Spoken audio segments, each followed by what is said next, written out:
kata-kata seperti ini sudah tidak tanpa ampun lagi. Itu dihukumi apa? Kalau dia seorang muslim, dia dihukumi murtad dari agama. Nah, kadang-kadang kalau jenengan ini sadar, betul sadar Pak. Ngomong itu kadang-kadang kalian guyon macam-macam. Padahal urusan akhirat tidak boleh pakai guyon. Jadi jenengan guyon-guyonan tidak apa-apa, tapi ada nyanda akhirat. Itu fatal, fatal. Gak sembahyang enggak baca? Enggak. Gak di neraka Pak? Enggak lah. Nanti sembahyang kabeh lah. Swarga kabeh sapa sing nang neraka. Enten ngoten percakapan-percakapan. Nah, la ilaha illallah itu menetralkan itu. Seperti kalau suami kan kadang ada suami yang mentang-mentang gitu. Mentang-mentang gayanya megawe sing kata gak megawe ngomong, "Bu, pane ku nek anak aku gak urip kok." Cuma mentang-mentang kok. Nek kalau aku gak urip kok. Nah, itu kan sudah menjurus kepada sebuah ungkapan syirik, Pak. Nek kalau anak aku gak urip kok. Seakan-akan dia yang menghidupi istrinya. Sadar tidak sadar bahwa la ilaha illallah itu adalah zikir untuk menetralkan tauhid kita, memurnikan tauhid kita. Di samping Bapak Ibu sekalian, la ilaha illallah ini punya kekuatan untuk meluruskan niat kita karena Allah. Tidak ada Tuhan selain Allah. Bapak Ibu tenggene Quran itu enten surat sing terkenal surat Al-Mulk. Itu apa surat ini? Surat Al-Alif. Wonten jamaah niku sing boten paham. Itu surat Al-Mulk. Hampir seluruh Quran itu kalau sudah menentukan ini nama suratnya apa, itu selalu ada Pak di kalimat tersebut. Contoh ya. Atau maknanya sama seperti Al-Baqarah. Al-Baqarah itu di dalamnya juga ada kata-kata Al-Baqarah. Terus jenengan nanti mboten krungu kalimat Al-Baqarah. Krungu. Ini mboten nemokaken kok berarti mboten maca. Wa idh qala Musa liqaumihi innallaha ya'murukum an tadhbahu baqarah. Disebut surat Al-Baqarah karena di dalamnya ada kalimat Baqarah. Ali Imran, enten Pak, disebut surat Ali Imran ada kata-kata Imran. An-Nisa juga sama. Coba sekarang surat Al-Ikhlas. Napa enten jerone kalimat Al-Ikhlas? Pundi? Qul huwallahu ahad, Allahus samad, lam yalid wa lam yulad wa lam yakul lahu kufuwan ahad. Pundi? Ikhlas. Maksud qul huwallahu ikhlas. Allahul Ikhlas. Ada surat Ikhlas. Ikhlasnya apa sih Pak? Memurnikan hati, tidak ada kepentingan kecuali hanya Allah. Surat Ikhlas mau memiliki maksud itu.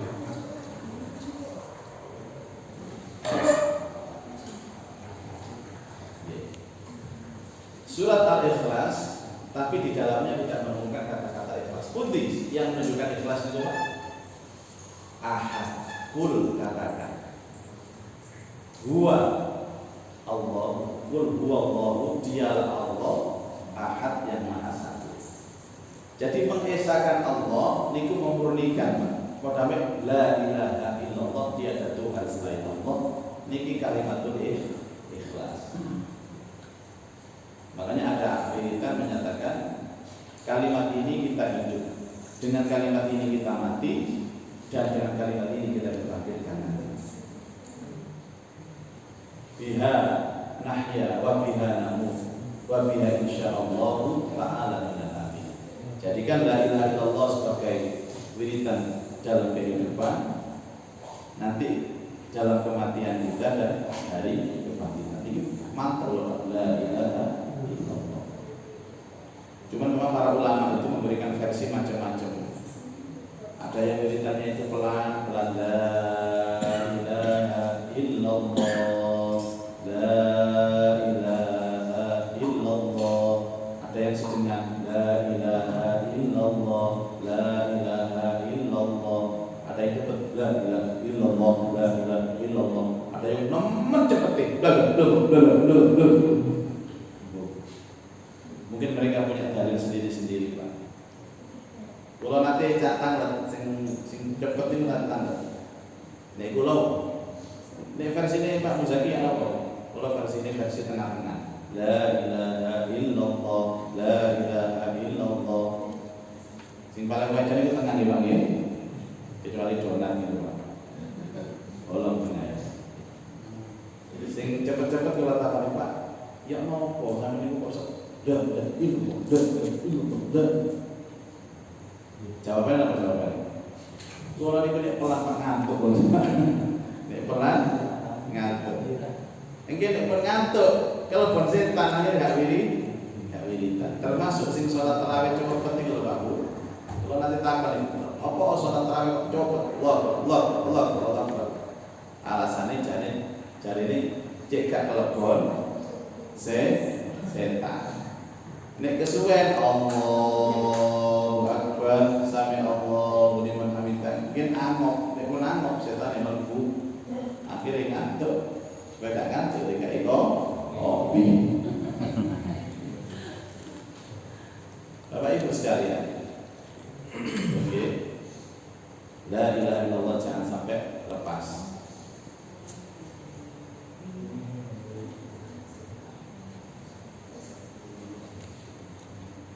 Berikutnya Rasulullah Shallallahu Alaihi Wasallam bersabda, perumpamaan orang yang berzikir kepada Allah dan orang yang tidak pernah berzikir kepada Allah bagaikan orang yang masih hidup dan orang yang sudah mati. Jadi orang berzikir seperti orang hidup, yang itu gak tahu zikir koyo wong mati. Perbedaan orang mati sama hidup apa Pak? Letaknya pada zikirnya. Ada ayat yang menyatakan di Quran Bapak Ibu sekalian, wa khuliqal insanu dha'ifa, manusia itu diciptakan lemah. Dhaif itu lemah. Semuanya lemah. Otaknya lemah, fisiknya lemah, pendengarannya lemah, penciumannya juga lemah. Sama nate Bu, ningali kucing itu anaknya mati. Kucing anaknya mati. Enten kucing anaknya mati terus nangis geru-geru ngoten. Semerap sama kucing nangis geru-geru. Tapi nek menungso mboten, menungso niku anaknya mati, nangis Pak. Berarti apa? Kekuatan hatinya kita itu kalah sama kucing. Paling anaknya dideloi ngono. Terus digubur-gubur dhewe kadang-kadang. Coba nek menungso nopo kehilangan anak nangis gak karu-karuan. Itu menunjukkan kekuatan hati kita kalah dengan kucing. Saniki perbandingan. Ini sing biasa angkat-angkat kuli-kuli nonton ini. Kira-kira tenagane kuli dibanding tenagane jaran nonton apa ini kira-kira? Jaran kalah sama kali jaran. Kalau nanti perjalanan sampai berkilo-kilo itu numpak jaran itu numpak tiang kali. Ya kuat jaran. Coba menungso sing mlaku sing numpak jaran itu. Jadi dia panjenengan sombong gara-gara kuat. Ingat, kita kalah dengan kekuatan kuda. Terus lomba Melayu,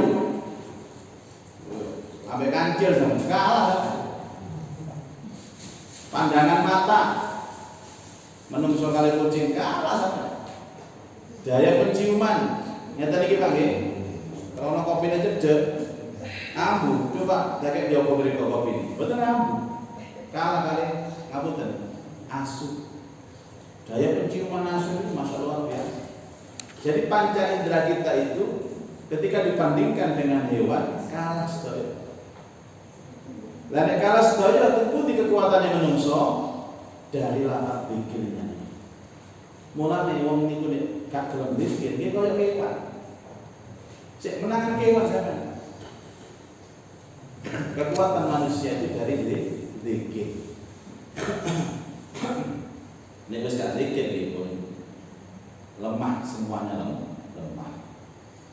Makanya orang-orang yang berzikir itu ketika menghadapi sesuatu pasti tatak, pasti sabar. Jangan meremehkan zikir. Kadang-kadang sekarang kita tidak bisa merasakan efek zikirnya. Suatu ketika ada masalah, ada problem, langsung maka orang-orang yang punya simpenan zikir dia lebih tatak, lebih tabah, lebih ikhlas. Tapi nggak tahu zikir kan, sudah langsung shock. Seperti halnya orang-orang yang kena musibah seperti ini. Saya sebagian ada Bapak Ibu ya teman-teman yang positif corona itu, tapi dia ahli zikir, nyantai orangnya. Sekalian akhirnya waras-waras diri. Ada orang itu yang tidak terbiasa berzikir, terus kena corona, mari swab positif, wah langsung ambruk, imunnya turun, stres.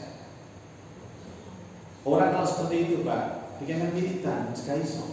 Orang itu kalau tidak biasa wiritan dalam kondisi yang stres, wangel wiritan.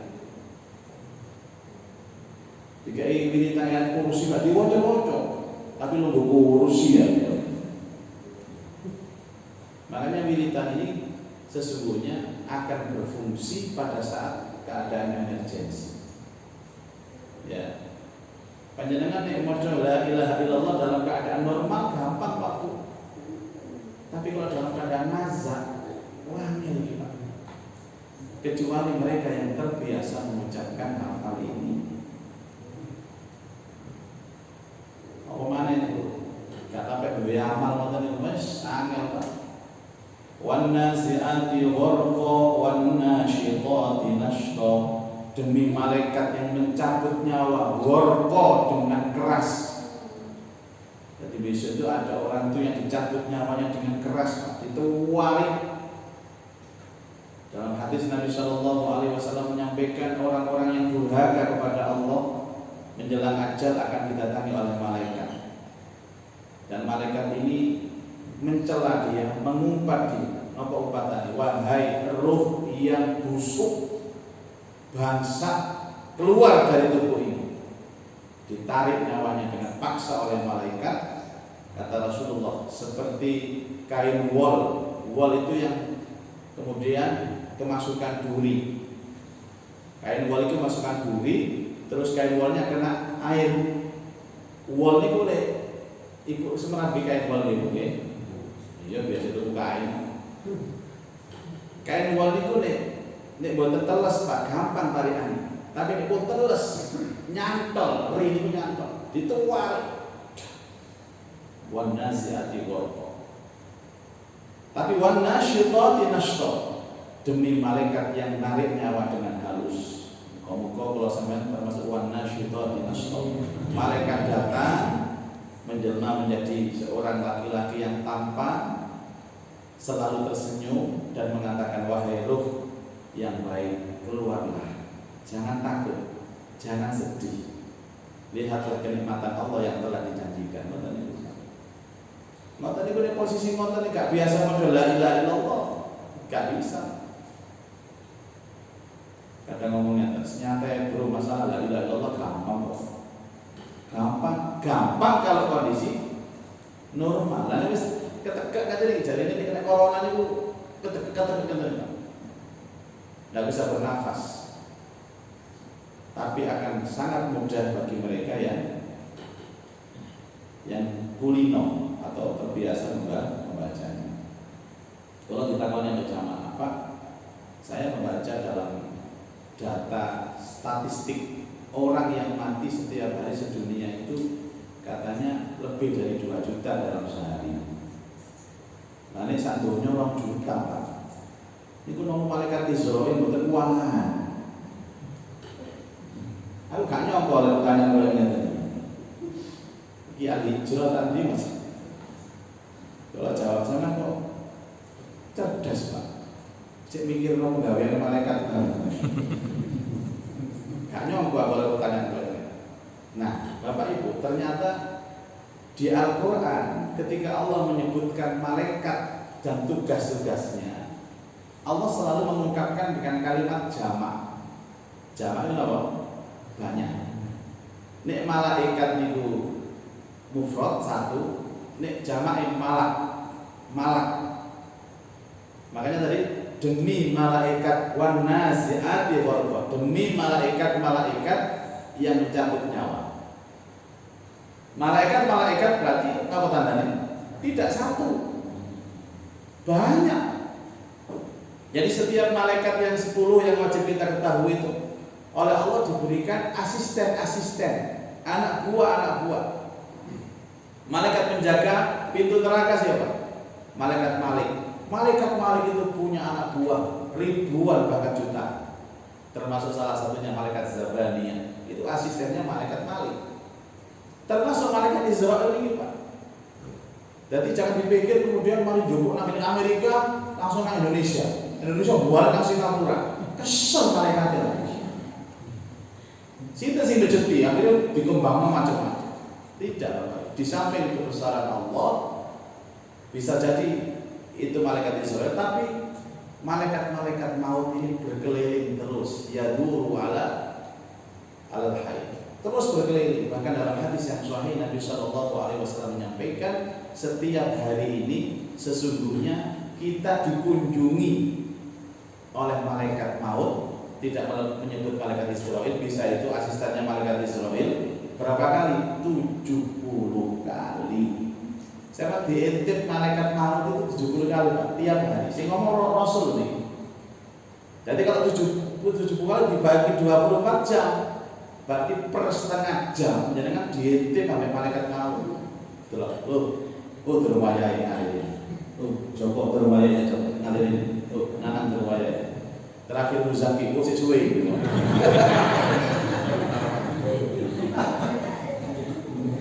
Enaknya ngaji lah kalau ini apa cari dulu. Mboten krasa lho panjenengan. Mboten krasa. Lah malaikat maut itu pasti akan enggan dengan orang yang mengucapkan la ilaha illallah. Man kana akhiru kalamihi la ilaha illallah dakhala al-jannah. Orang yang istiqomah dengan la ilaha illallah, mengamalkan kalimat la ilaha illallah, ketika dia mati, malaikat datang kepadanya. Tatanazzalu alaihimul malaikat. Untuk apa? Untuk menghibur Pak. Jadi orang mati itu nek mau ngapi ini dihibur oleh malaikat. Malaikat datang, apa yang diucapkan? Allah takhafu wa la tahzanu. Jangan takut, jangan khawatir, jangan cemas. Wa absyiru bil jannati allati kuntum tu'adun, dan akan diberikan kabar. Ini loh nanti tempatmu di surga. Akhirnya guyu Pak. Ada rumah mewah, kasurnya empuk, AC-nya adem, di depan ada taman-taman, di belakang ada kolam renang. Ada banyak pelayan-pelayan yang cantik-cantik, yang ganteng-ganteng. Maka diguyu karena dihadapkan darinya surga. Walaupun matinya dalam keadaan tragis, misalnya panggil kecelakaan atau dulu medan perang, gitu. Tapi tersenyum karena mereka diperlihatkan gambaran-gambaran surga. Sebaliknya orang-orang yang buruk dia diberikan gambaran-gambaran neraka.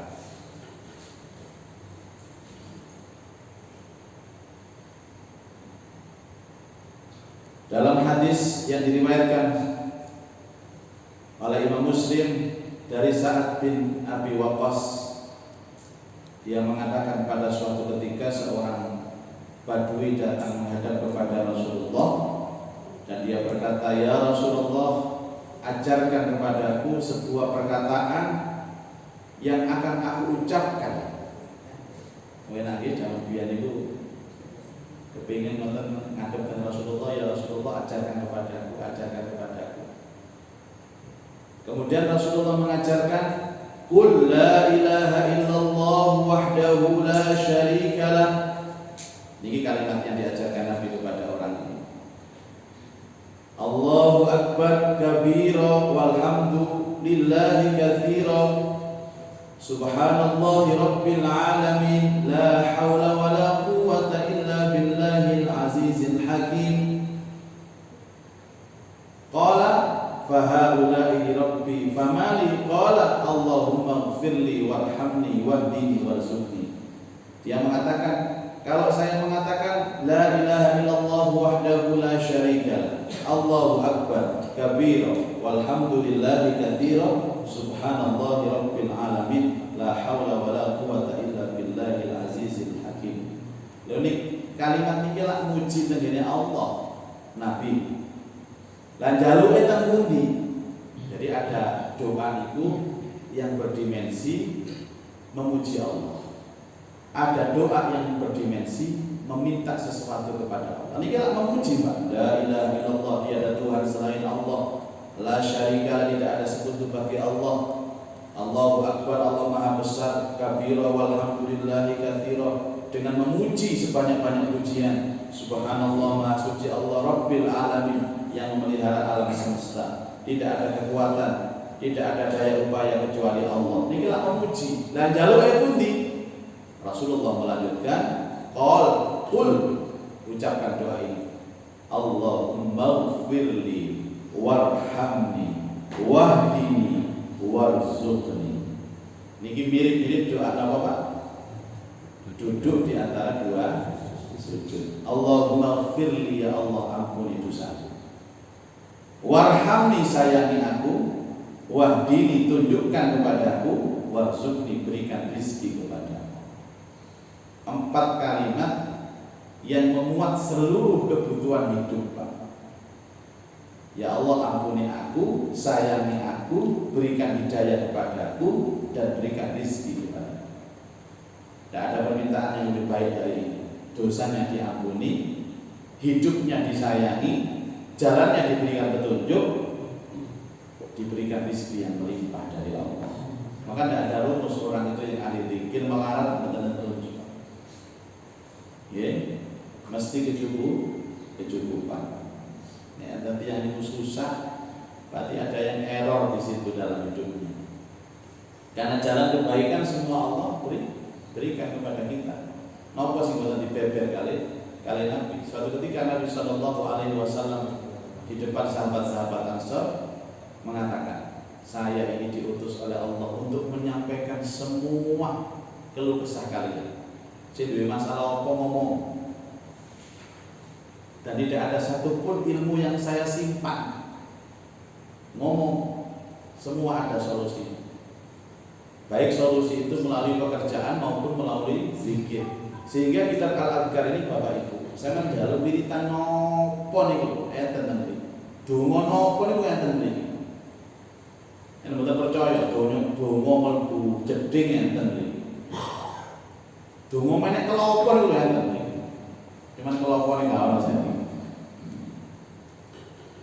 Jadi pertama memuji dulu. La ilaha illallah wahdahu la syarikalah, macam-macam. Subhanallah walhamdulillah wa la ilaha illallah wallahu akbar. Pelajaran yang lalu subhanallah wa bihamdi. Niku memuji Allah. Baru setelah itu njaluk. Itu oleh ulama disebut etika berdoa. Nek njaluk niku sampeyan ndelok dhisik Allah niku. Ya, baru meminta. Nggih bahasane sami kali ini. Podo-podo menungsane ngeten. Pak, sampeyan tak delok-delok kok tambah suwe tambah ganteng. Omah sampeyan tambah api, mobil sampeyan niku kok tambah mewah. Tak delok kok kakak wedok wirawiri ngarepe omah kok bojone tambah. Bojo-bojone. Ana apa Cak? Kula duwe. Zaman moro-moro njowo nyengkal jaluk gak digawe. Tapi memuji kepada sesama manusia itu kan memang dilarang. Kalau memuji Allah wajib. Biasanya wong wedok niku Pak nggih, niki kula niki Pak. Kok moro-moro api, esuk-esuk teko masjid kok sono kopi, ono pisang goreng, nyedek-nyedek wonten dempet-dempet, tangane semangat dijoko dijeti dijini. Sing dipak sing kesel. Delok kan akhire lah modus deh. Ora-ora Pak, ana model kodongannya Pak itu apa? Tapi itu orang yang punya etika. Moro nyengkal doang, Pak yo duit, ayo dikai saya. Jadi jadilah istri yang cerdas gitu nggih. Saya dempet-dempet, dusel-dusel. Tapi nek sing lanang padha cerdas ya, ana kula apa iku? Tungare nabi nang wong lanang. Konangan dhisik akhir. Manusia itu kan punya kecenderungan Bapak Ibu sekalian. Kecenderungan senang dilem, gak senang dicela. Senang dilem, gak senang dicela. Sama coba kate utang duit nang tangga ngoten. Sama punya terus sing sampean kate diutangi. Pancen sama niku wae, Bu ya niku welek kok ya. Wis. Padha elek cerewet pisan. Wis cerewet medhit pisan. Aku utang duit Bu. Kira-kira diutangin apa seraman sandal? Ulama-ulama dulu Bapak Ibu itu banyak memuji, tidak banyak meminta. Banyaknya memuji, tidak banyak meminta. Makanya kalimat-kalimat doa-doa Rasulullah itu banyak pujiannya. Kenapa mereka memuji, tidak banyak meminta? Sebab Allah itu maha tahu kebutuhan kita. Jenengan kali Allah nih lho Pak Bu. Luwe ngerti Allah kebutuhan kita daripada kita sendiri. Kalau tadi di WA kali dua paslon, wah ini hari tenang nggak ngomong. Sing Mas Eri WA, sing Cak Mahfud iki ya WA. Ini siapa pemilu? Tapi WA kita gak ngeteri apa-apa. Coba ngeteri beras telur glansing nanti kira-kira kalau pertimbangan Pak. Tante ini sampai subuh apa sih apa Jadi kalau beras kan boleh Bu, yang nggak boleh kan uang, money politik, masa beras politik. Padahal beras juga bisa diuangkan. Ya no, punya dengan ini supaya makin ini kira-kira macam coblosan ini pulau kepingin menang. Saya ini saya mau coba itu ya. Hasbunallah wa ni'mal wakil, ni'mal maula wa ni'mal nasir. Jadi Cak Mahfud WA bisa. Terus kudu ditanya. Podo tak ya. Hasbunallah wa ni'mal wakil, ni'mal maula wa ni'mal nasir. Bu perang Bu itu. Astagfirullahaladzim. Kadang kita menerjemahkan menang kalah itu salah kaprah Bapak. Allah punya rencana lain. Ngapunten. Tadi bahasa panjenengan nyalokaken nopo terus kalah. Kalah itu laku gue jenengan. Tapi bisa jadi dengan kekalahan itu Allah telah menyiapkan sebuah rencana yang lebih bagus dari itu. Makanya selalu ada kata ana inda dzanni abdi bi. Saya itu apa kata prasangka hambaku kepada. Pengen itu enten apa Bapak itu? Saya kan diundang oleh salah satu paslon. Tapi bukan di sini, di Sidoarjo. Berdoa. Dalam kampanye terakhir saya menyampaikan semua paslon ini punya harapan. Kabeh kepingin menang. Tidak ada orang mengikuti kontestan yang kepingin menang. Hanya orang gendeng lah yang begitu. Kabeh ndonga, kabeh ndonga. Sing calon nomor 1 ya ndonga iki ndonga. Kabeh duwe kiai, Pak. Sing siji duwe andalan kiai iki, sing siji duwe andalan sama. Tapi apakah mereka itu kemudian dua-duanya menang? Boten. Karena Allah memberikan kemenangan kepada orang mukmin itu dengan caranya, bukan dengan cara kita. Kadang Allah menangkan itu dengan cara memberikan kekalahan terlebih dahulu. Karena mungkin belum layak, belum pantas. Nek dhek kepilih saiki akan banyak mudarat yang akan dia rasakan dalam hidupnya. Allah tunda kemenangannya kan malah. Kayak anak-anak lupa ngelamar wedok ayu gak diterima ditolak. Nyantai. Allah telah menyiapkan yang lebih bagus. Ngelamar mana rada ayu, gak diterima, nyantai, akhirnya terakhir oleh-oleh bener Pak. Ya Allah. Terus dia sampai kepada saya, katanya Pak Ustadz, nanti kalau ditolak dikasih yang lebih baik, ditolak dikasih yang lebih baik. Lah kok tambah melek oleh Peter ini? Ya supaya kamu oleh Allah diajari sabar. Terus ngoten nggih Ustaz nggih pun kula tak sabar. Katanya ayat apa Pak? Wa asa an takrahu syai'an wa huwa khairul lakum wa asa an tuhibbu syai'an wa huwa syarrul lakum. Bisa jadi yang kamu benci justru baik untukmu. Tapi bisa jadi yang kamu cinta justru jelek untukmu. Wallahu ya'lamu wa antum la ta'lamun. Semua yang ada adalah takdir Allah, terbaik. Makanya membangun sikap ridho itu adalah kemuliaan dalam hati. Pokoknya kuwabe terbaik. Oleh teh terbaik, oleh kopi terbaik, nyatanya terbaik. Oleh bujuk terbaik. Enak sama terbaik. Jadi saya sering-sering ngomong terbaik. Itu ya anak sama teman sampai kamu adalah anak yang terbaik yang Allah titipkan kepada bapak, kepada ibu. Oh, ada ciri diomongin ngoten itu artinya berbunga-bunga. Bujuk saya mengingat sama mama, kamu adalah wanita terbaik dalam hidup. Lo tak ngobrol ilu-ilu. Kadang-kadang saya itu gak terima jawab hati ini. Istilah kok dipratret doang. Kalau sudah terbaik Bapak Ibu ya selamanya terbaik, tidak akan tergoyahkan. Papa tidak akan pernah berubah kepada mama. Makanya ada dua orang ditanya, Pak, enak pundi zaman Pak Harto kali Pak Jokowi? Jawab, kula sing seneng Pak Harto piye? Napa bojo kula sik nom? Zaman Jokowi bojo kula untu. Saya kalau menyimpulkan Bapak Ibu, nanti ada dalam kitab ini doa dalam sholat. Doa dalam sholat itu kan meliputi segala hal. Sekiranya orang tidak pernah berdoa, orang tidak pernah berzikir, selama sholatnya aktif, maka dia tetap melakukan zikir.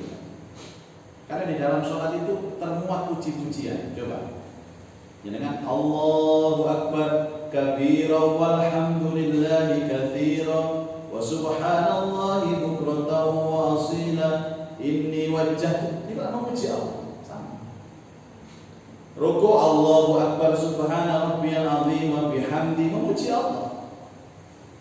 Sami Allahu liman hamidah rabbana lakal hamdu, itu memuji Allah. Sujud muji Allah. Lah duduknya ini meminta kepada Allah, Rabbi ighfirli warhamni wajburni warfa'ni warzuqni wa'afini wa'afani. Jadi ada dimensi memujinya, ada dimensi memintanya. Memintanya di tengah Pak, di akhir kita memuji kepada Allah. Tahiyyatul mubarakatus shalawatut thayyibatul. Makanya orang kalau sholatnya aktif, sekiranya tidak ada zikir yang lain, cukuplah sholat itu menjadi zikirnya. Makanya disebut as-sholatu al-zikru. Sholat itu zikir. As-sholatu ad-du'a'u. Sholat itu berdoa. Makanya kalau sudah sholat maksimalkan Pak sholatnya. Kalau dia tidak ada waktu main kecuali sholat. Dan tidak ada yang terbaik kecuali di dalam sholat. Zikir Al-Quran pun yang paling bagus di dalam sholat. Jadi ini sholat mau ayat itu sing dawa, terutama sholat sendirian. Pun balik kulha lian ini cemburu Pak. Layo sing surat Ali Imran cemburu layo sing diwaca kok kulhu tok enggak tahu direken aku ngomong yo meneh-meneh balik kulha. Bukan salah Pak. Kan Quran ada 114 surat. Ya lihat ya apa saja. Akhirnya di zaman biyen teng pondok niku Quran niku sing paling kusut kertas niku surat nopo? Al-Waqiah. Apa? Jalur kiriman duit boleh. Pokoknya nek santri akhir bulan kok nganggo doa Waqiah gantian duit. Gampang dijanane. Idza waqatil waqiah laisa liwat adiyah maca pisan maca ping 3 sampe maca ping 40 Pak. Wesele kata-kata ke wesele. Akhirnya bapaknya cedutan nang ngomongan itu. Apa ibu ini cedutan? Ono apa cedutan? Akhirnya WA. Ono apa sih nak? Bapak mbek emak iku kok cedutan.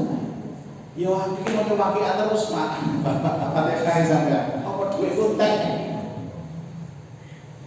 Jadi saya masih penganut orang yang mempunyai telepati doa. Telepati doa. Mungkin zaman-zaman akhir ini Pak pun boten kusum boten. Tapi saya yakin saya kalau menginginkan sesuatu, ini jadi loto rahasia nih, loto rahasia nih, pun pada sama-sama loh ini. Kalau kepingin sesuatu, tapi sesuatu selama itu baik, kalau Fatihah. Kalau Fatihah. Contoh. Kalau tumbas tanah ini kok larang itu. Kon ikhtiar, kon yang nyanyi. Nyanyi nggih wajar Pak, misalnya 1 meter 1 juta kulonnya 500. Dalam batas wajar. Regane pun umum ngoten. Tapi kok wangel lho niku. Bengi tak Fatihah. Lho 100. Jenenge kok sebut misalnya sing dodol jenenge Joko. Khususan Joko Al-Fatihah. Mari subuh ngoten tiyang WA alisan. Sias tebas tanah kula ta, Pak Zat. Nggih sios tapi nggih pengarang-arang ngoten. Nggih sampeyan enggak kerja ngoten lho. Wingi lak 500 betul-betul mboten 500. Ya gelem. Katon bos bengine tak Fatihah 1000. Wah kirim urun. Lah urun itu mulai nyesel. Lah carane ngene, apa gak tak nyang 100.000 iki. Niku jenenge wong kemaru jenenge. Terus contohnya kaya sinten anak apa jenenge anak kula mlebu sekolah nggih karena persaingan ketat. Biasanya kalau tanggal siapa yang punya otoritas menerima ini siapa namanya? Kalau cekel jenenge tak Fatihah. Saya yakin dengan telepati doa itu Bapak. Sampai sekarang saya masih yakin. Dan bukan hanya 99%, 100% Allah berikan kebaikan ini. Itu niatnya hati loh Pak, Nek niatnya elek aja diterusno. Bisa balikan sampean dhewe. Misalnya ngarepno rapi maneh di Fatihah ini izin. Nah, izin ya. Nek boten Pak, kok niatnya keliru. Akhirnya bojone turu di Fatihah. Khususon bojoku monggo diizin Al-Fatihah. Dipae turu-turu. Ono apa Pak sampeyan niku Pak? Ini ate saya. Apapun itu. Jadi jadikan telepati doa. Kenapa ulama-ulama dulu selalu mengajarkan Al-Fatihah? Karena Al-Fatihah kata Nabi, liman quri'a. Fatihah itu untuk yang membaca dan Fatihah itu untuk yang dikiringi bacaannya. Dua-duanya dapat. Yang penting tujuannya baik. Jadi dulu kalau ini kita mau cerita nama dereng gitu. Ada seorang tokoh Surabaya ini Pak. Tokoh Surabaya ini ngundang kula ngaji dalam rangka tasyakuran pernikahan emas. Pernikahan emas itu pinten tahun Pak? 50 tahun ya. Ini mboten kula sik perak lho niki. Kula 20 tahun. Sampeyan paling sik kerumbu Pak. Saya 98 berarti 22 tahun di Lukas Perak. Lah, niki duwe anak itu putune 15. Terus dia sambutan. Sebelum ceramah itu sambutan. Sebelum sambutan kalau bisi ibah jenengan tolong sampai akan jamaah sing rawuh niki. Bagaimana tips menjaga pernikahan sampai 50 tahun bertahan seperti ini? Kalau belum tentu loh Pak, orang yang alim itu belum tentu loh sampai 50 tahun. Mungkin orang ikhlas, orang sabar. Akhirnya dia sambutan ngajak bojone, gandeng tadi, mesra. Kalau dia itu menikah di usia 25 tahun, kemudian usia pernikahannya 50 tahun, saat ini berarti umurnya pinten 75 tahun. Niki dari ngeten sing 75. Ini sudah aman Pak, kalau sudah di atas 75 itu aman, nggak mungkin pegatan. Untuk berdua karena materi pegatan. Kadang-kadang ditakoni ada takoni nanti Mbak, gugat cerai. Sekarang cocok. Cerai itu di bawah 60 semua.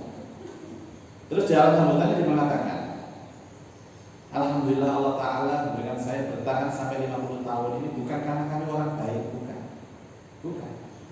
Saya ini suami yang kadang-kadang bejat, kadang-kadang api. Bojoku lebih kadang-kadang api, kadang-kadang Allah ini yang Surabaya asli. Dan saya tidak pernah di pesantren. Kalau santrian itu santri abangan.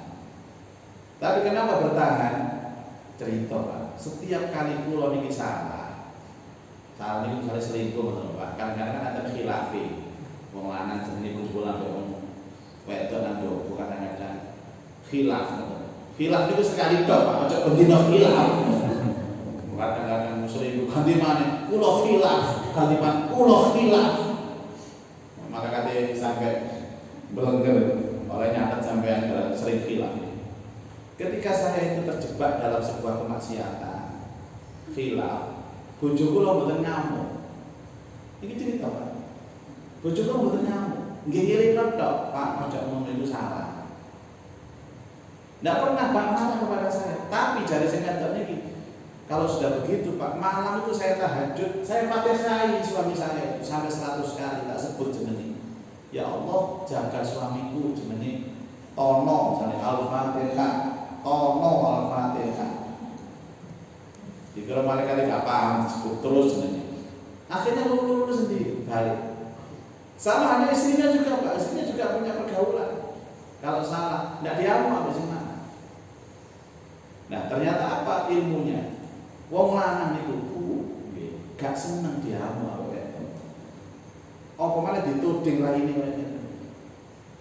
sama numbar mau bodoh sama ini. Jadi apa? Tepat ini. Betul. Doa itu mengingatkan Pak. Sampai nuting-nuting bodoh sampean, tapi tidak tahu doa apa bodoh sampean. Muspro. Gusmi itu dahulu Pak, tidak ada nasihat dan peringatan yang paling baik kecuali doa. Nek zaman biyen Gusmi sanjang ngeten, "Hei wong tuwa sing duwe anak, ojo kakek nuturi anak. Tapi sing ngake ndongakno anak, sebab di dalam doa itu ada pitutur, ada nasihat." Nek sampeyan mboten, seneng tutur ae, tapi tak tahu ndongakno. Kok doa aja. Sing lanang salah diseneni mati-matian. Diceladu mati-matian. Ya. Waduh, sing lanang ngomong 1 kecap, sing wedok 10 kecap. Sing lanang 10 kecap, sing wedok 100 kecap. Ya Allah, sudah Bu, diingatkan biasa dengan bahasa yang santun, selebihnya berikan peringatan dia dengan doa. Napa dongane Pak? Ya Fatihah. Fatihah kan sing maca sing diwaca. Sama ditanya, tembus. Nek anak ndabel niku mesti entek terus. Anak sopo sih dablek, anak sopo sih gak sadar anak dhewe. Tapi gak tahu didongakno. Ya, makanya nasihat terbaik adalah doa. Nabi ini lah waktu tentor itu selawat dia ambek wong. Disiksa Nabi ini. Nabi tidak membalas. Bukan tidak membalas, tapi Nabi membalas dengan peringatan doa. Allahumma hdi qaumi fa innahum la ya'lamun. Ya Allah berikan hidayah kaumku karena mereka tidak tahu. Tembus Pak, sekarang orang Taif itu semuanya beriman kepada Rasulullah. Malah orang Mekah dewi. Itu artinya apa? Kita sering mengabaikan nasihat melalui doa. Enten masalah apa mawon. Kadang-kadang ibu-ibu itu kampung biasa salah paham. Terus gak usah klarifikasi Bu, tambah bingung, tambah rahmi. Saya dongakno ae wong itu. Sama Fatihah. Ini yang saya maksud, ada telepati zikir dan doa. Dan itu masih berlaku. Sampai kapan? Sampai kiamat masih berlaku. Walaupun teknologi sekarang sudah ada handphone macam-macam dah. Kalau ini kira ngeten lah Pak. Kalau ini ngeten grup WA. Kalau ini buatan aktif Pak. Nopo kon buatan kecuali urgent. Kadang-kadang enten nopo, enten tiang mati kalau nggih grup WA itu langsung innalillahi distoris kabeh. Kadang-kadang gak melok nulis, mek capture kok, mek copy paste tok, di copy dikirim nomane. Bukan itu yang diharapkan.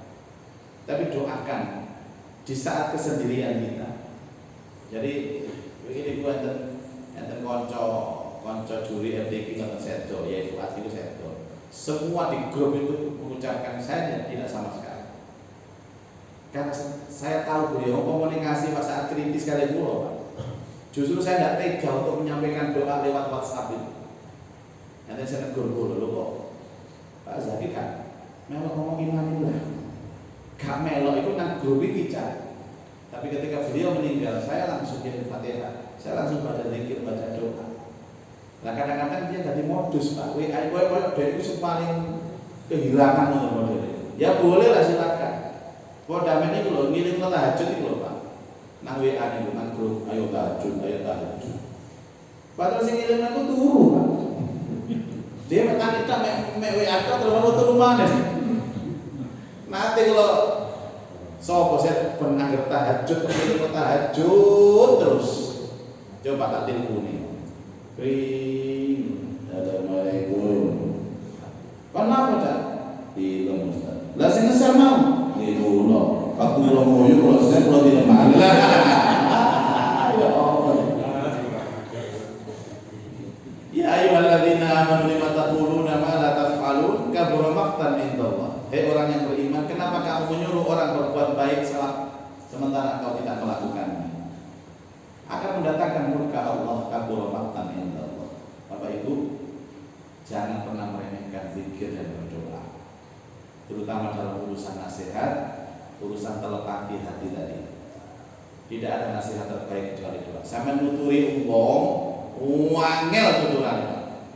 Wangel tuturan. Watos pokoknya hati ini. Tuturi kalau kuping tengen, metu kuping kiwa. Itu sih lumayan kan, mlebu tengen, metu maneh. Gak sampai kiwa. Masih ada satu harapan. Nasihat dengan doa. Ya Allah, hatinya adalah Engkau yang menciptakan. Engkau yang membolak-balikkan. Demi zat kesempurnaanmu ya Allah, saya bacakan Fatihah untuk dia supaya kau merubah hatinya. Al-Fatihah. Tembus. Akhirnya kerosok kerenyeng semangat, kerenyeng.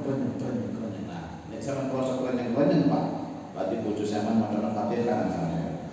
Iku nek kerenyeng situ ya Fatihah situ. Nek Fatihah kata kerenyeng tambah ada. Makatan Bapak Ibu mungkin terus ada ilmu yang manfaat di dunia wal akhirah. Subhanakallahumma wa bihamdika asyhadu an la ilaha illa anta astaghfiruka wa atubu ilaik. Wa'alaikum minkum wassalamualaikum warahmatullahi wabarakatuh. Baik di Janati besok libur. Pas ketepakan dipanggil karena kemarin ke Solo ternyata nginep di Solo. Nanti ada tugas ke Malang, ternyata nginep di Malang. Saya usulkan kepada Ustaz Anak, bagaimana kalau ngajinya saya pindah ke Malang saja? Tidak ada yang setuju. Akhirnya diliburkan, insya Allah ketemu lagi pada pertemuan Kamis yang akan datang. Terima kasih. Assalamualaikum warahmatullahi wabarakatuh.